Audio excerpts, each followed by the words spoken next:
Fighting games have always been intrinsically linked to competition. It was a mentality that was forged from the arcade days, and even though arcades have been replaced by home consoles, that competitive foundation still rings true in today's batch of brawlers. Campaigns and fighters are still mostly subservient to the multiplayer, with most games only offering a tower with an overpowered quarter-eating boss at the end. However, developer NetherRealm Studios has challenged that status quo and crafted multiple incredible story modes in a genre previously foreign to the concept. Mortal Kombat 9, Injustice Gods Among Us, Mortal Kombat XL, and most recently Injustice 2 all have phenomenal campaigns, and if we pick each of them apart, we can see exactly how NetherRealm makes a good campaign in a fighting game. I forgot to bring my banana arrow. Wait, you eat bananas, right? Or is that an offensive stereotype? You ignorant fool! Perhaps the most vital tool in NetherRealm's storytelling utility belt is their tight pacing. Now, good pacing is key in telling any story in any medium, but video games have the exclusive problem of long, potentially pace-killing loading screens. Injustice and Mortal Kombat avoid losing players by making loading invisible to them. Cutscenes always seamlessly lead directly into and out of fights and vice versa, and don't give players a chance to get distracted or bored, which is arguably more important in a fighting game.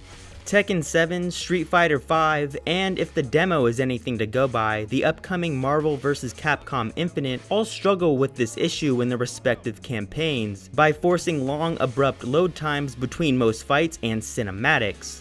Watching a blank black screen deflates the climactic buildup that the pre-fight banter sets up. Imagine if a movie like The Raid Redemption cut right before every fight scene. It just doesn't work. NetherRealm's killer pacing also informs how they structure a fight and when to have one. Using Freytag's pyramid, we can see how cinematics naturally fit the roles that the exposition, rising and falling actions, and resolution play, and how the fights are organically more apt to be the climax. NetherRealm molds their scenes around this proven narrative structure, which embraces both the storytelling strengths of cutscenes and the conflict inherent to the fighting game genre.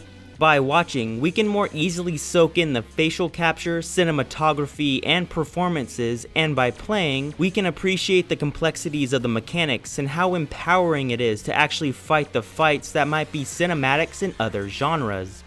But knowing how often to splice in these fights is also another aspect that other fighting games should take from Mortal Kombat and Injustice. Characters and plots get enough time to meaningfully develop without forgetting to hit each other in order to keep up the story's forward momentum.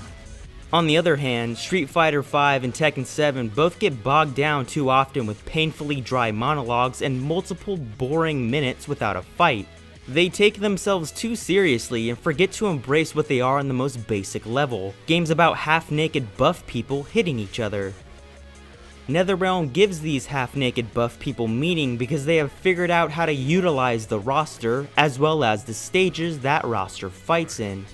Most of the arenas in Mortal Kombat XL were born to fit the narrative, and in many cases in their last 3 games, geographically lead right into one another.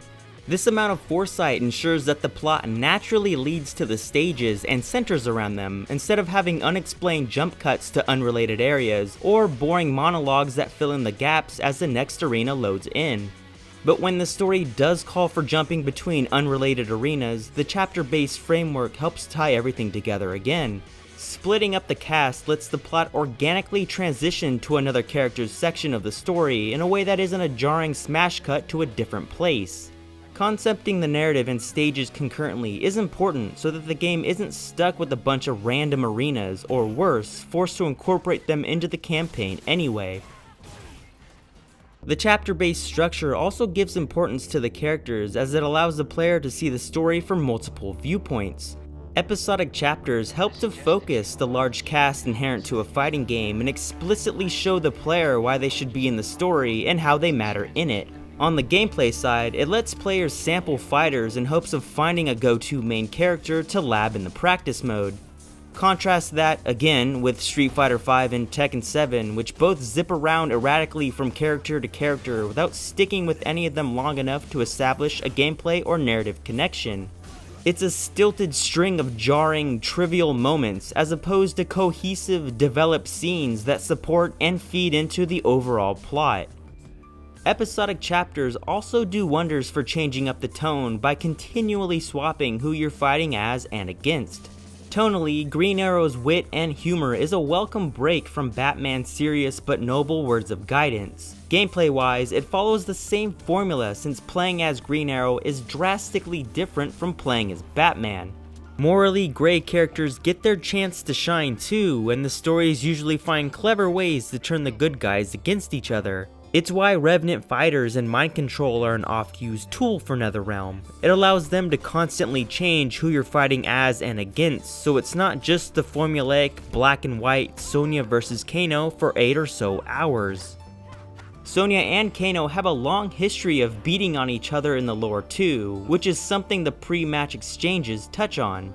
While not directly in the campaigns themselves, Mortal Kombat XL and Injustice 2's pre-match dialogue helps fill out the world and relationships that have been building for decades. Whether it's telling you how Batman feels about his misguided son Robin, or what Takeda thinks about his absent dad Kenshi, it's a succinct way to summarize the relationships of the characters and give the story a greater overarching presence. Some exchanges even reference events from their respective prequel comics, which is a nice touch. It can't be you, Dinah. I have the heat vision scars to prove it. You shouldn't have come back. Begin. Plenty of what NetherRealm does isn't exclusive to them or their style of storytelling. That said, it is worth appreciating how successfully they were able to push many proven narrative techniques through a fighting game filter. It's hard to craft a decent narrative in the genre, and we don't even need to look outside of NetherRealm to see proof of that. Mortal Kombat vs DC Universe's campaign was pretty rough, but promising, ultimately setting them up to learn from their mistakes and break new ground with their following games, even influencing other developers along the way.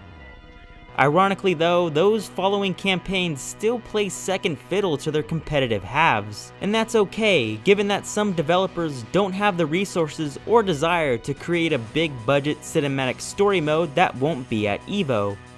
But NetherRealm did have that desire, which pushed them to cleverly work within the limits of a narratively restrictive genre, advancing it as a whole to prove that fighting games could be more than just punching a lizard man in the balls. Thanks for watching.